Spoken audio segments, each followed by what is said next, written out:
je peux pourquoi pas déposer une plainte pénale, je peux pourquoi pas solliciter un juge sur le plan civil pour qu'il ordonne la communication d'un certain nombre de mes données. Bon, évidemment, pour des demandes de droit d'accès courantes, engager une procédure judiciaire, ça paraît quand même un petit peu excessif, probablement. Quoique cette hypothèse aura peut-être vocation à se développer dans le cadre de ce qu'on appelle les actives, puisqu'aujourd'hui, il y a des associations qui peuvent, quand elles constatent par exemple que beaucoup de consommateurs ont la même difficulté, donc par exemple une difficulté à avoir des réponses à l'ordre d'accès, eh bien une association, pour le compte de 100, 1000, 2000, 10 000 personnes concernées, pourrait tout à fait engager une action en justice. Il y a déjà un certain nombre d'actions qui sont en cours. Il y a des initiatives qui existent. Par exemple, il y a une initiative qui s'appelle e-Bastille. Ils ont un site que je vous invite à consulter, qui a pour objectif en fait de rassembler des réclamations d'utilisateurs de Facebook au regard des difficultés liées à l'information des personnes. Et puis la deuxième voie de recours qui est effectivement plus facile, c'est de solliciter le service des plaintes de la CNIL. Et sauf erreur, pour ces questions de gestion de droit, on peut même adresser une plainte en ligne, c'est-à-dire que sur le site de la CNIL, il y a un formulaire que l'on peut renseigner. Donc par voie de conséquence, je suis un peu étonné de ce message là que nous envoie notre apprenante. Alors, il est clair que les demandes de droit d'accès sont très nombreuses, hein. On est sur un contentieux de masse et la CNIL n'a pas forcément, c'est sûr, les moyens de répondre rapidement à toutes ces demandes parce que la CNIL, qui est une petite administration, évidemment, elle va prioriser sur les plaintes les plus graves, les plus importantes, et elle va peut-être pas estimer que ce type de réclamation est prioritaire. Mais pour autant, normalement, quand j'adresse ce type de réclamation à la CNIL, le processus normal, c'est que la CNIL va adresser un courrier à l'entreprise pour lui rappeler qu'elle doit répondre à cette demande de droit d'accès. Et si après cette demande, il n'y a toujours pas de réponse de l'entreprise, ou si la CNIL estime que les éléments communiqués sont insuffisants, la CNIL peut tout à fait réaliser un contrôle sur place, une sorte de perquisition, et voir engager une procédure de sanction et prononcer notamment des amendes administratives. Je rappelle qu'au cours des derniers mois, la CNIL a commencé à utiliser de manière assez volontariste, hein, les nouveaux pouvoirs de sanction qu'elle tient du RGPD. Elle a prononcé une amende de 50 millions d'euros contre Google. Elle a prononcé aussi une amende récemment contre la société Uber, de mémoire 400 000 euros. Donc il y a quand même un arsenal important qui existe. Et si vous faites une demande de plainte, si vous adressez une réclamation à la CNIL et que vous n'obtenez pas de réponse ou que vous estimez que la réponse est satisfaisante, il ne faut pas hésiter à les relancer parce que normalement, ils devraient vous répondre. Je ne sais pas si Alexandra, tu avais quelque chose à ajouter là-dessus. Non, je pense que c'était très exhaustif. Voilà. Je te cède la parole pour la suite et du coup, tu peux peut-être te mettre à ton tour en plein milieu de l'écran. Alors si j'arrive, alors je voudrais juste vous dire que que l'enregistrement est parti un petit peu tard. Je me suis occupée là-dessus. Donc pour ceux qui nous verront par la suite. Bon, je ne suis pas sûre d'y arriver. Bon, bah, Ah comme si, tu veux. peut-être. Bah si, Voilà, regarde, ça y est, c'est c'est parfait. bon. Bravo. Euh, alors, deux questions sur la cybersurveillance. Je vais les lire à mon tour et je vais y répondre en même temps. Donc, lors de la présentation, vous présentez les possibilités de contrôle pour l'entreprise et des droits des salariés, comme celui d'opposition pour motif légitime et droit d'accès. Quels sont les motifs légitimes de droit d'opposition? Quels sont ces droits d'accès et de rectification dans le cadre d'outils de cybersurveillance? Deuxième question sur le même sujet. Bonjour, je n'ai pas bien compris la différence entre les deux notions: mise à disposition d'outils informatiques sans contrôle individualisé de l'activité, déclaration simplifiée, contrôle individualisé, analyse de relevé de connexion poste par poste, déclaration normale. Pouvez-vous préciser ce que vous entendez notamment sur la première notion? Le simple fait de mettre à disposition des outils informatiques nécessite-t-elle une déclaration auprès de la CNIL? Sur le deuxième point, je pense avoir compris. Bon, alors je vais faire un bref retour sur les deux sujets. Euh, donc, première question, la différence entre la mise à disposition d'outils informatiques et euh, le contrôle qu'on appelle la cybersurveillance, le contrôle individualisé. Quand vous prêtez un ordinateur à un collaborateur, vous êtes dans la mise à disposition d'outils informatiques. Il n'y a pas de difficulté particulière. Dès lors que vous allez chercher à faire un contrôle de la messagerie, faire un contrôle d'Internet, c'est-à-dire reprendre par exemple les logs, la suite historique de ce qu'a fait la personne sur Internet pour pouvoir contrôler son activité et contrôler notamment la sécurité. vous êtes dans une situation de cybersurveillance. C'est là où on fait une distinction entre la mise à disposition et la cybersurveillance. Alors, vous l'avez compris, les déclarations, il n'y en a plus. Donc maintenant, que ce soit dans une des situations ou dans l'autre, vous allez tout inscrire dans votre registre. Et vous pourrez peut-être être amené même à faire une analyse d'impact en ce qui concerne un contrôle individualisé. Pourquoi? Parce que vous risquez d'avoir deux critères. Le premier critère, c'est les personnes vulnérables, puisque vous le savez, les salariés sont considérés comme des personnes vulnérables, puisqu'elles n'ont pas une liberté de consentir au traitement. Elles sont soumises à leur hiérarchie, et donc elles n'ont vraiment pas de choix. Et le deuxième critère, c'est la surveillance automatique. Donc, selon les dispositifs, vous serez dans le cas d'une analyse d'impact.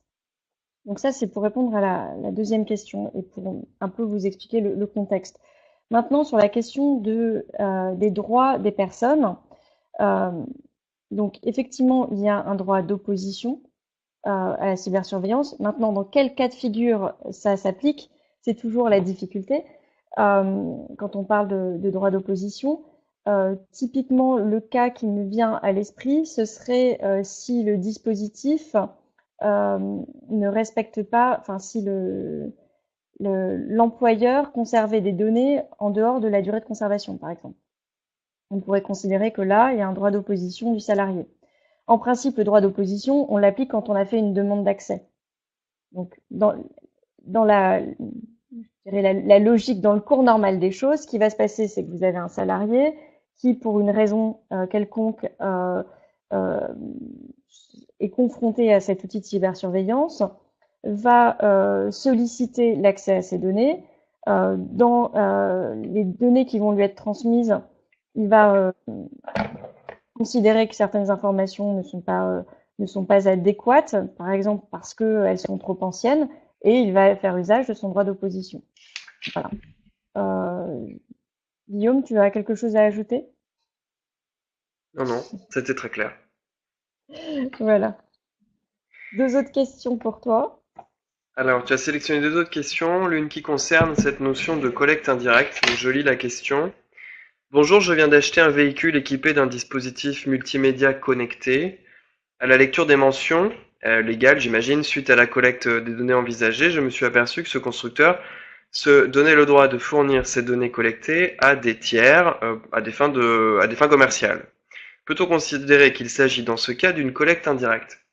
Alors, dans ce cas de figure, non, c'est pas une collecte indirecte, en tout cas vis-à-vis du constructeur, puisque là, on est bien dans une hypothèse où une personne va aller acheter un bien, donc en l'occurrence, si je comprends bien, une voiture, et à l'occasion de ce contrat de vente, eh bien, on va on va communiquer un certain nombre de données personnelles dans le cadre de l'achat de cette voiture, et le constructeur, dans le contrat, ou dans les mentions d'informations qu'il nous a communiquées, conformément au RGPD, va nous informer que certaines de ces informations sont susceptibles d'être communiquées à des tiers. Donc là, en application de l'obligation d'information, il faut qu'on soit précisément informé sur ce qu'on appelle les destinataires ou les catégories de destinataires. Donc en gros, à qui exactement est-ce que mes données vont être communiquées, et qu'on soit évidemment informé aussi sur la finalité de cette communication, c'est-à-dire à quoi ces données sont-elles susceptibles de servir. On peut imaginer que ces données, elles sont communiquées à des tiers à des fins de prospection commerciale. C'est-à-dire qu'en gros, il y a des tiers, des partenaires qui vont qui vont me contacter par courrier postal, par téléphone, par email, que sais-je, pour me proposer d'autres services ou d'autres biens. On peut aussi penser qu'il s'agit, par exemple, d'un partenariat qui est lié à certains services proposés. Dans ces nouvelles voitures où il y a beaucoup de systèmes connectés, où il peut y avoir des systèmes, par exemple, d'assistance en cas de problème sur la route, etc. Peut-être que la communication des données, finalement, elle est liée à la prestation de service que le constructeur vous a vendu ou qu'il vous propose à titre gratuit. Donc ça, il faut qu'on puisse le comprendre dans les mentions légales. Et à partir de là, évidemment, on dispose toujours de droits. Hein, c'est ce que je disais tout à l'heure au sujet du droit d'accès. On a aussi ce qu'on appelle un droit d'opposition. Donc en matière de prospection commerciale, ce droit d'opposition, il est absolument discrétionnaire. C'est-à-dire que si je ne souhaite pas que ces données soient communiquées, eh bien, au moment de la signature du contrat, généralement, quand c'est bien fait, il y a par exemple une case à cocher pour dire que je ne veux pas que mes données soient communiquées à des tiers. Et puis, quand bien même je n'aurais pas exercé ce droit au moment de la signature du contrat, je peux le faire à tout moment. Donc, à tout moment, je peux contacter le constructeur pour lui dire, stop, arrêtez d'adresser mes données à des tiers. Et ces droits d'opposition s'exerceront de la même manière auprès des tiers. Je rentre pas dans les détails, je vous renvoie à la séquence du MOOC sur la prospection commerciale, mais selon la manière dont le partenaire va me prospecter, par un centre d'appel téléphonique, par courrier postal, par email, les droits que je tiens du RGPD et de la réglementation sont plus ou moins importants. Il y a des hypothèses où au-delà du droit d'opposition, on est dans un système qu'on appelle opt-in, c'est-à-dire que je dois donner mon accord préalable pour faire l'objet d'une prospection. Donc là, il faudrait regarder au cas par cas ce qui est fait. Si, pour terminer, mes données sont communiquées à des tiers pour la réalisation d'une prestation de service, par exemple, on met à ma disposition un système d'assistance à distance, ben, si j'exerce mon droit d'opposition, la conséquence peut-être, bien sûr, c'est que je ne pourrai peut-être pas bénéficier du service en question, parce que si je communique pas, par exemple, mes coordonnées téléphoniques, eh bien peut-être que le système qui m'est proposé pourra pas fonctionner. Bref, toujours est-il que les droits, normalement d'être correctement informés et de s'opposer, évidemment, doivent pouvoir toujours s'appliquer. Et puis, deuxième question, qui est un peu liée aussi à des problématiques de droit d'ailleurs, donc j'enchaîne directement. Une question sur les cookies. Je pense qu'une question est posée au plus grand nombre. Suite à l'application du RGPD et relativement au web, les sites qu'il est possible de consulter demandent désormais un consentement. C'est bien cependant pour la majorité d'entre eux, si vous refusez, cependant, pardon, si pour la majorité d'entre eux vous refusez, vous n'avez pas accès au contenu. J'ai parfois l'impression qu'il s'agit dans ce cas d'une mascarade. Le lecteur est pris en otage, il n'a pas le choix, il doit forcément consentir s'il veut accéder à l'information. Est-ce une méconnaissance de ma part? Donc là, c'est toute la problématique de ce qu'on appelle le marketing ciblé sur Internet. Et là aussi, je vous renvoie à une séquence du MOOC de mémoire sur la dernière semaine qui vous présente en détail les règles, donc je ne vais pas les rappeler là en détail. Il est vrai que maintenant, quand on va sur Internet, lorsque les sites respectent la réglementation et les recommandations de la CNIL, on voit s'afficher en haut de la page d'accueil un bandeau d'informations qui rappelle que des systèmes qu'on appelle des cookies, mais ça peut être d'autres systèmes sur le plan technique, sont mis en œuvre et ces systèmes ils servent à tracer la navigation de l'internaute. Ils servent à comprendre comment l'internaute navigue sur un site et ces informations sur la navigation évidemment sont très valorisées sur le plan commercial parce que plus on apprend et plus on comprend quelles sont les habitudes de navigation de l'internaute, et bien plus on peut lui afficher à l'écran des publicités commerciales ciblées sur lesquelles il est susceptible de cliquer. Et plus je vais cliquer sur ces publicités, plus le site internet va récupérer des commissions, donc de l'argent. C'est le modèle économique de l'internet, et c'est pour ça qu'aujourd'hui, ce système des cookies, il est totalement développé, que ces informations sont partagées, c'est-à-dire que je vais aller sur un site, l'éditeur de ce site va collecter via des cookies des informations me concernant, mais des tiers vont aussi récupérer des informations concernant ma navigation, qu'il s'agisse de régies publicitaires ou de partenaires du site internet. Voilà, donc il y a une collecte très importante de données de navigation. Donc dans ce contexte, la règle aujourd'hui, c'est pas vraiment une règle du consentement. On est dans un système un peu d'entre-deux parce que la loi informatique et liberté, qui n'a pas été modifiée à ce stade par le RGPD, parle de recueil de l'internaute, de l'accord de l'internaute, pour pouvoir faire l'objet de cette traçabilité. Mais les recommandations de la CNIL et des autres régulateurs en Europe ont été d'appliquer cette notion de consentement de manière un peu allégée, de sorte qu'on est plus dans un système de super opt-out que dans un système vraiment de recueil du consentement, d'opt-in. En gros, les recommandations de la CNIL, c'est de dire je dois informer l'internaute par ce fameux bandeau que des cookies sont mis en œuvre, et je dois permettre à l'internaute de cliquer sur ce bandeau s'il veut connaître les moyens précis de pouvoir m'opposer à la collecte de ces cookies et de ces données. Et si je ne clique pas sur ce bandeau, et si je continue ma navigation, en fait, le consentement au cookie est présumé. Alors, ce que nous dit cet internaute est tout à fait exact. C'est qu'aujourd'hui, quand on veut s'opposer à ce système de traçabilité, les outils techniques qu'on met à notre disposition pour s'opposer sont parfois assez frustres et ils peuvent parfois avoir pour conséquence qu'on n'accède plus au site internet ou que la consultation du site internet est dégradée. Ceci étant dit, il y a quand même de plus en plus d'initiatives de la part d'éditeurs de sites internet ou de groupements d'éditeurs pour mettre en place des systèmes qui, sur le plan technique, permettent, via des systèmes de cases à cocher dans ces fameuses mentions légales, pour éviter que les cookies publicitaires soient utilisés, mais en même temps ne pas empêcher d'autres cookies de fonctionner, d'être mis en œuvre si ce sont des cookies qui servent à la navigation sur le site, à la sécurité, etc. Pour terminer, juste en ce moment, il y a un débat pour savoir si il ne faudrait pas renforcer les règles applicables. Et ça, c'est l'objet d'un autre texte européen qui est actuellement au stade du projet. Il n'a pas encore été adopté définitivement. Vous en avez peut-être entendu parler, c'est le règlement e-privacy qui a vocation à venir compléter le RGPD pour tout ce qui touche à la protection des données dans les communications électroniques et donc pour ce qui concerne cette question de la prospection commerciale et du marketing ciblé. Ce règlement, il devait être adopté en 2018. Pour l'instant, il n'est toujours pas adopté. Pour une raison simple, c'est qu'il y a un très très fort lobbying des éditeurs de sites web et des très gros éditeurs de sites web, notamment en Europe, mais aussi aux États-Unis, les fameux GAFAM. Parce que comme le modèle économique de l'Internet, c'est la collecte de ces données, si on adopte un texte beaucoup plus restrictif, évidemment, ça va perturber le modèle économique de ces sites. Et moralité, pour le moment, le texte européen, il n'a toujours pas été adopté. Je ne sais pas si sur ce sujet, tu as d'autres infos à nous donner, parce que ça bouge un peu tous les jours, en fait, cette question-là du règlement e-privacy. Alors, e-privacy, alors, faut simplement préciser peut-être que la directive vie privée, elle existait avant. Elle a été transposée en droit français en 2012 ou 2013, si ma mémoire est bonne. Donc, c'est à partir de ce moment-là qu'on a eu les petits bandeaux qui sont apparus. Et c'est vrai qu'avec le RGPD, les éditeurs se sont trouvés un peu dans une zone floue, parce que d'un côté, vous aviez cette révision en cours de la directive, donc de nombreuses discussions. Et puis en parallèle, le RGPD qui a un peu structuré et mieux défini le consentement. Et c'est pour ça que, à l'heure actuelle, on est dans une situation un peu d'entre-deux, où certains sites sont, comme le disait Guillaume, encore sur cette espèce de d'opt-out, où ils se réfèrent aux paramètres du navigateur pour pouvoir supprimer les cookies. Mais là, vous risquez de supprimer tous les cookies, y compris ceux qui sont nécessaires, donc vous ne pouvez plus accéder au site.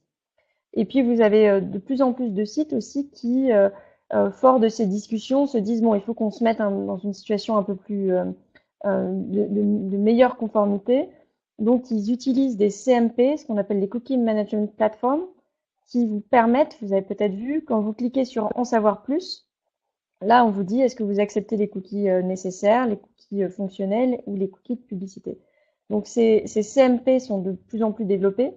Un conseil, si demain vous souhaitez installer un site web, intégrez d'ores et déjà un CMP parce que c'est vraiment l'avenir. C'est ce vers quoi vont tendre les autorités, ça c'est une certitude.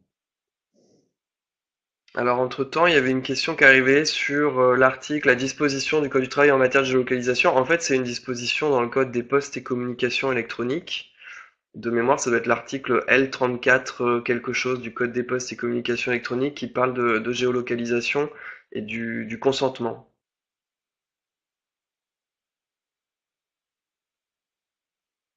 Je crois pas qu'il y ait d'autres questions pour l'instant. Non, on n'en a pas d'autres. Puis on arrive à la fin de notre session aussi. Quelques actualités, Guillaume? Vas-y, je t'en prie. Pour moi, la seule grande nouvelle, c'est le décret d'application de la loi informatique et liberté qui a été publié le 31 mai 2019, donc il y a 3 jours, et qui remplace le décret de 2005. Comme vous le savez, il y a la loi d'un côté et puis il y a un décret d'application. Et donc ce décret précise en fait la loi. Donc surtout quand vous vous référez au texte quand vous êtes en France, vous devez évidemment regarder le RGPD, aussi regarder la loi et pour finir, utiliser le décret qui donne de nombreuses informations, notamment sur les délais et les conditions de procédure. Alors ce décret, je pense, cette nouvelle version du décret d'application de la loi informatique et liberté qui a été publiée il y a quelques jours, Je pense qu'ils visaient principalement là pour le coup à faire du toilettage, hein, à mettre un peu à jour un certain nombre de renvois, de dispositions, etc. J'ai pas eu le temps de le regarder en détail, donc je sais pas si sur le fond il a apporté des éléments nouveaux. J'ai par curiosité, je suis allé regarder s'il y avait des dispositions nouvelles, par exemple sur le délégué à la protection des données ou sur le registre des traitements, qui sont deux sujets sur lesquels il y a beaucoup de questions qui se posent, mais j'ai pas trouvé de nouveaux éléments. Hein, donc par exemple, le décret d'application, il dit quasiment rien sur les modalités d'exercice des fonctions de délégué à la protection des données. Et il reste par exemple une grosse interrogation sur la fin des fonctions du délégué, puisque ni le RGPD, ni la loi française, ni le texte d'application ne parlent de cette question, de comment se terminent les fonctions d'un délégué, par la démission, par une décision du responsable de traitement, par une décision de la CNIL. L'ancienne version du décret d'application de 2005 donnait quand même un certain nombre d'indications qu'on ne trouve plus. Et de la même manière, sur le registre, je crois qu'on en avait parlé la dernière fois, une question quand même, c'est de savoir si ce registre est communicable à toute personne qui en fait la demande. Aujourd'hui, c'est pas le cas puisque rien n'est prévu dans les textes, alors qu'avant, les textes prévoyaient que toute personne pouvait consulter le registre. Et là aussi, j'ai pas vu d'éléments nouveaux. Non, c'est plutôt sur les délais, à ma connaissance. J'ai regardé brièvement, mais ça donne des nouveaux délais, par exemple, sur les règles d'entreprise contraignantes, les BCR, il y a un délai, il y a un certain nombre de précisions euh, vraiment procédurales, en fait, mais D'accord, pas vraiment sur les sujets que tu abordes, Guillaume. d'accord. Euh, il y a une question qui vient d'arriver. Je peux la prendre très, très rapidement. Euh, Suis-je responsable de la vérification de la conformité du sous-traitant ou est-ce juste déclaratif? Puis-je lui imposer de me remettre son PIA? Alors, c'est l'article 28 du RGPD euh, sur lequel vous devez vous appuyer, parce que vous mettez, je n'ai pas été jusqu'au bout de la question, mais sur quel texte puis-je m'appuyer? Donc, vous êtes en tant que responsable de traitement, si votre prestataire est sous-traitant, c'est-à-dire s'il agit euh, sur vos instructions, c'est vous qui êtes responsable de sa conformité. Donc, ce n'est pas du simple déclaratif, vous devez faire tout ce que vous pouvez pour vérifier sa conformité. Le RGPD, l'article 28, il vous dit même jusqu'à aller faire des audits sur place. Donc, c'est extrêmement euh, important. Vous êtes tenu de faire en sorte que votre sous-traitant respecte la loi. Donc ça veut dire quoi concrètement? C'est évidemment signer les clauses dans les contrats, c'est savoir où vont vos données. S'il utilise des sous-traitants subséquents, c'est à vous de vérifier ces sous-traitants, d'avoir une discussion clairement avec votre sous-traitant. Et puis, c'est par exemple lui envoyer un questionnaire sur la sécurité pour vérifier concrètement ce qu'il fait en termes de sécurité. Et ça peut être de lui demander effectivement ses PIA, s'il en a réalisé, notamment sur le traitement évidemment qui vous concerne. Mais tout ça, vous le trouvez à l'article 28. Et vous avez un guide qui est très bien fait de la CNIL sur la sous-traitance, que je vous invite à consulter sur le site de la CNIL. Merci Alexandra. Moi, autre élément d'actu que je voulais juste citer, qui est pas tout récent, ça remonte à il y a quelques semaines, mais la CNIL a publié sur son site son programme des contrôles pour 2019, où elle indique que après cette période de transition où elle a un peu laissé les entreprises tranquilles pour qu'elles s'adaptent aux nouvelles dispositions du RGPD, elle va maintenant vraiment vérifier que ces dispositions sont bien mises en œuvre. Et elle précise que s'agissant des sujets qu'elle va plus particulièrement regarder lors des contrôles cette année, elle va regarder la question de l'information des personnes, ces fameuses mentions légales qu'on évoquait tout à l'heure. Est-ce qu'elles sont correctement rédigées? Est-ce qu'elles sont conformes aux exigences du RGPD? Elle va s'intéresser aux données des mineurs, donc pour toutes les responsables de traitement qui ont une activité qui est orientée sur la collecte de données de mineurs, il y aura des contrôles particuliers. Et puis enfin, et ça reboucle avec ce que tu viens de nous indiquer, elle va s'intéresser aux relations entre les responsables de traitement et les sous-traitants. Donc elle va très certainement regarder de près les dispositions contractuelles qui ont pu être mises à jour entre un responsable de traitement et un sous-traitant depuis le RGPD et voir concrètement comment le responsable de traitement s'organise pour vérifier si son sous-traitant ne fait pas n'importe quoi. Donc voilà un peu les sujets à l'ordre du jour. Ce ne seront pas les seuls sujets, mais ce sont les trois items que la CNIL a souhaité mettre en avant. Et j'en ai terminé pour ce soir. Voilà. Ben, on n'a pas d'autres questions. Euh, Merci beaucoup à tous d'être venus. Donc, comme je le disais au début, et pour ceux qui verraient cette vidéo, puisque le début n'a pas été enregistré, les quelques premières minutes. Sachez que il est important que vous votiez pour les questions qui vous semblent les plus importantes, que vous souhaitiez que nous abordions lors du prochain direct qui aura lieu jeudi prochain à 18h30. Pas ce jeudi-là, celui de la semaine prochaine. Voilà, en attendant, une très bonne semaine et puis bon MOOC à vous tous. Merci Alexandra, bonne soirée et bonne soirée à tous à la semaine prochaine. Au revoir.